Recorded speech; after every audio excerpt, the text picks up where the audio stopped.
In the dungeons beneath Castel Nuovo, Ferdinand I kept a special collection, the mummified bodies of his enemies, dressed in court finery, locked in poses of daily life like some grotesque wax museum.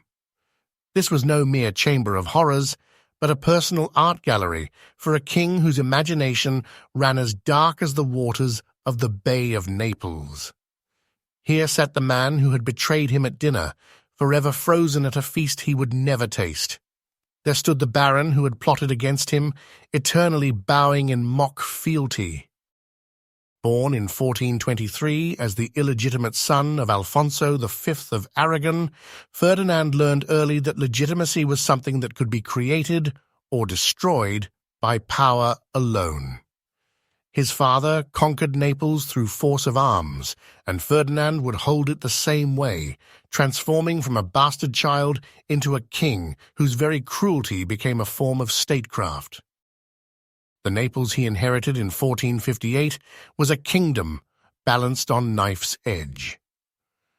Powerful barons viewed the young king with contempt, seeing in his illegitimate birth an excuse for their own ambitions. The papacy watched with calculating eyes, wondering if this new ruler could be bent to Rome's will. The Ottoman Empire's shadow loomed from across the sea, while the French Angevins never abandoned their claims to Naples' throne. Ferdinand's response to these challenges revealed the dark genius that would define his reign. Where others might have sought compromise, he chose terror as his tool of governance. The First Baron's Revolt of 1459 taught him lessons he would never forget, that mercy was perceived as weakness, that enemies would always resurface unless permanently removed, that fear was more reliable than love. His methods of punishment became legendary.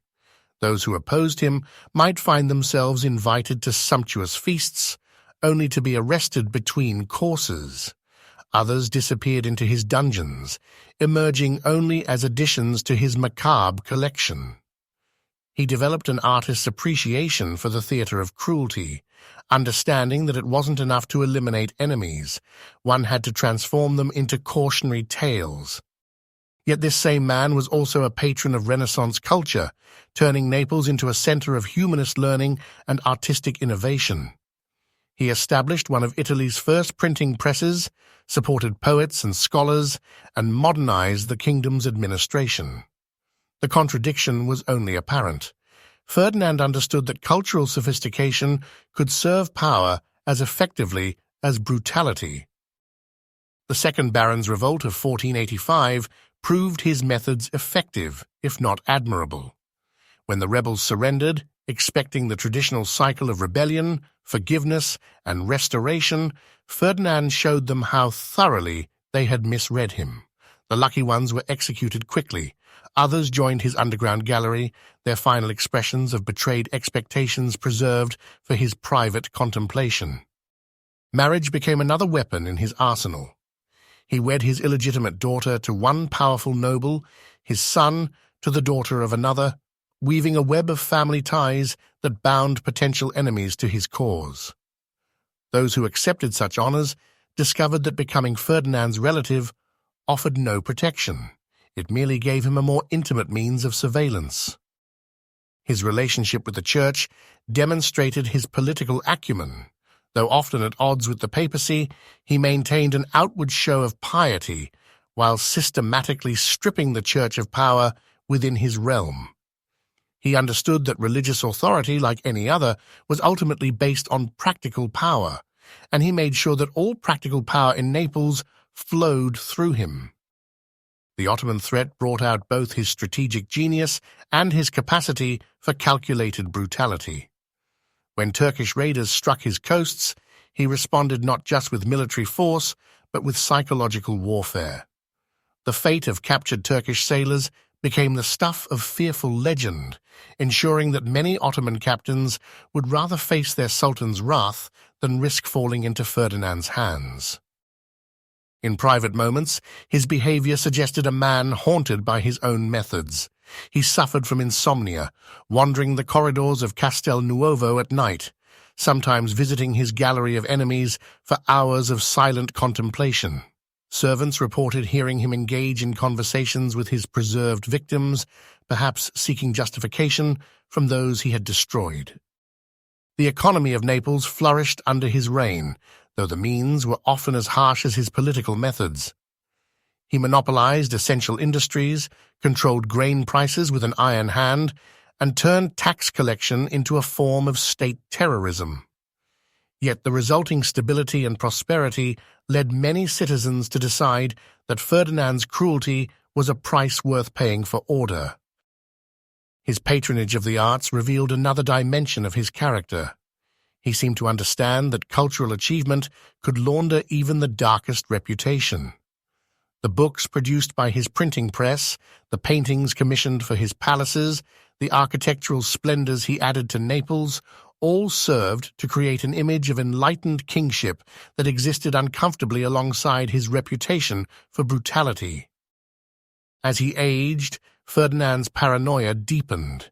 He saw plots in every shadow, treachery in every smile. The dungeon collection grew, though now it seemed less a calculated tool of terror and more an expression of personal obsession. He would spend long hours among his preserved enemies, reportedly recounting their crimes to visitors with the enthusiasm of a collector showing off prized artifacts. His impact on Italian politics extended far beyond Naples. Other rulers studied his methods, though few dared to fully emulate them. Machiavelli would later cite him as an example of effective, if brutal, governance. Ferdinand had demonstrated that terror, properly applied, could be more effective than traditional means of securing loyalty. The succession he arranged demonstrated both his foresight and his fundamental misunderstanding of human nature. His son, Alfonso II, would inherit a stable kingdom, but also the hatred Ferdinand had accumulated through decades of cruelty.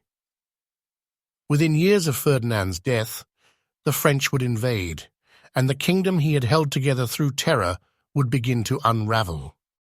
In his final years, Ferdinand showed signs of understanding the true cost of his methods. He became increasingly religious, though whether from genuine remorse or fear of divine judgment remained unclear. Yet he never abandoned the tools that had served him so well.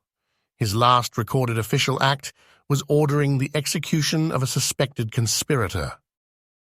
His death in 1494 marked the end of an era in Neapolitan history. The kingdom he left was stronger, wealthier, and more culturally sophisticated than the one he had inherited. It was also a kingdom built on foundations of fear, held together by terror rather than loyalty. His successor would discover that such foundations, while effective in the short term, created their own kind of weakness. Today, Castelnuovo still stands in Naples, its halls empty of both Ferdinand and his victims.